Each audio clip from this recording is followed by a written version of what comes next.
Hi Virgo, welcome to your weekly reading. I'm Jude. This is for the week of the 27th of Feb. So let's get going. Let's see what's happening for you, Virgo. So, as you know, I read, firstly we start with what's been going on for you, what's been happening. Then we'll look at the week of the 27th of Feb and we'll look at what challenges there might be and what might be coming in to help you. All right, Virgo.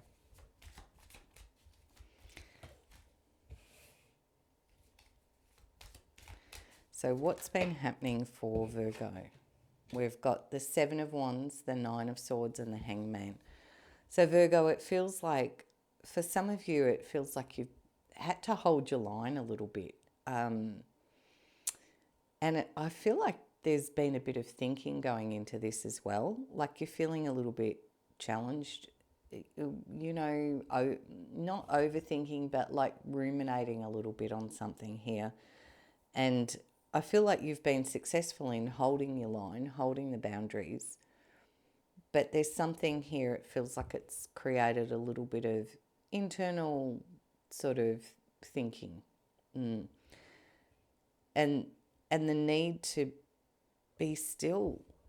It feels like you're in a little bit of a holding pattern here. Waiting is what I'm hearing. Waiting. Okay. So, what does the week of the 27th of Feb look like for Virgo, please? We've got the Hermit. Nine of Wands. Three of Pentacles. Two of Pentacles and the Lovers. Okay. Well, Virgo, this feels to me like there is a choice. There's a choice to be made. And one that I feel comes from a very open, empowered place too. It's not like this challenge feels like it's moved away, because this feels like you're very clear in how you make this choice. So the Hermit is really looking at things from a higher sense of self, a higher perspective. What do you really want? What's your true north? What does your soul tell you here? Because there's this feeling, and it's interesting that this Nine of Wands should be directly underneath the Nine of Swords, because there's this feeling here of a little bit of soul tiredness kind of energy here, of like you have won the battles. You've gone from the 7 to the 9. So you do stand your ground and you come out victorious, but you're feeling like a bit tired about having to do that. And it's like you want to just get on and rebuild or move forward. The Three of Pentacles says there's a group of people often that collaborate or come together to build something, to create something new from the ground up. The Two of Pentacles suggests that it's going to require a little bit of balance, a little bit of finding your way, because there's differing values or priorities that need to be factored in.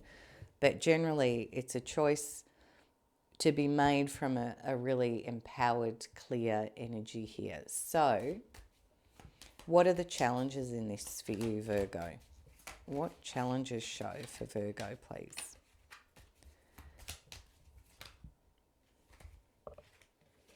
Two of Cups and the Queen of Cups.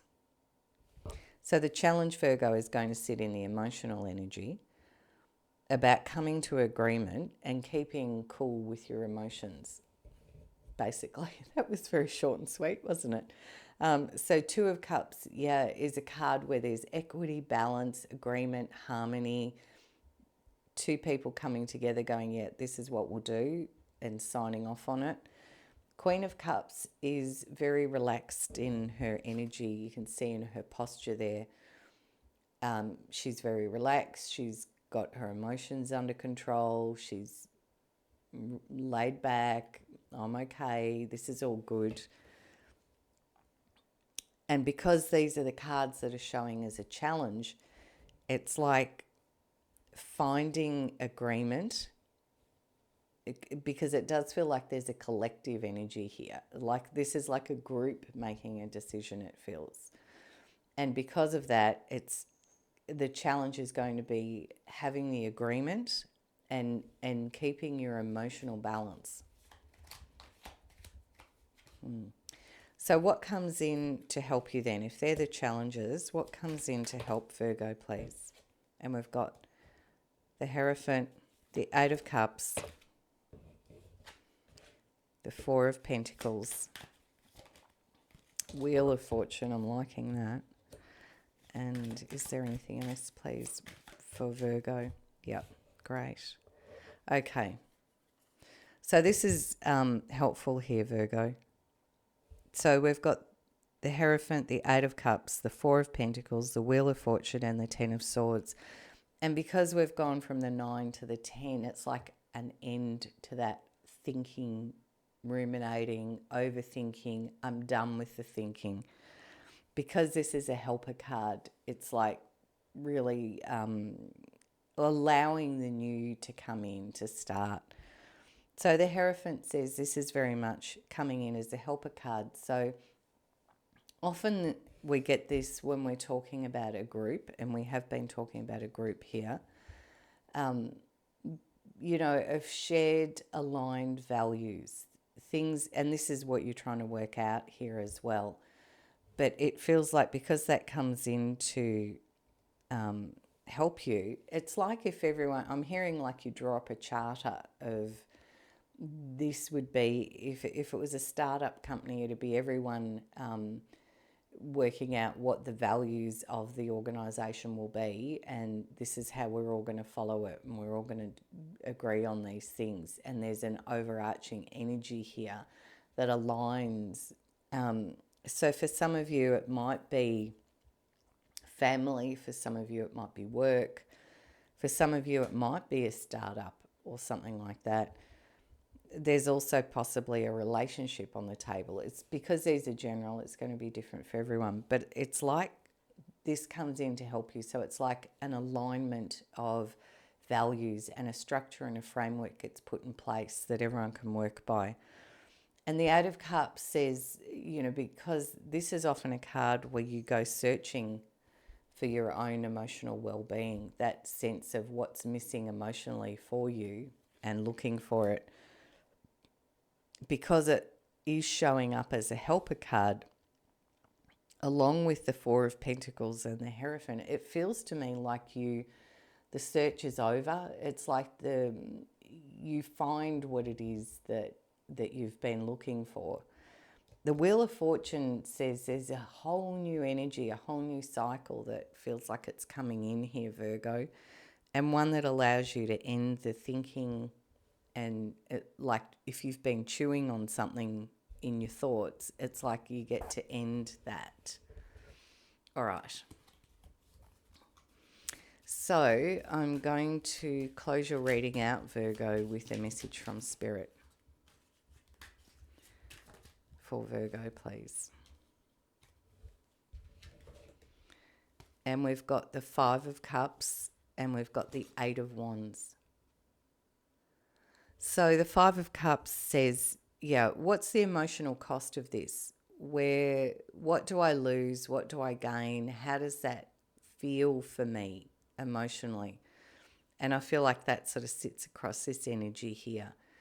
It's like it will come with some emotional cost, but where you feel like okay about it, I get this sense, because the Eight of Wands says this has the capacity to bring in a lot of opportunities for you, Virgo, a lot of new energies, and they come in very quickly. And I feel that sits across this Wheel of Fortune. It's like a lot of potential, a lot of possibility, and all have the prospect of turning into something of value for you. So it feels like you get out of that sort of stuck kind of feeling, challenging energy, and you win through that. But then there's this choice, and you have to, according to the cards, try and hold on to your cool and your emotional balance as you kind of come up with this new structure and framework. But that brings in a whole new energy and a whole new beginning and full of possibilities. All right, Virgo, thank you. I've got the sun coming on my face. So thank you for listening. If you enjoyed this, please like, share and subscribe. And have an awesome week, and bye from me.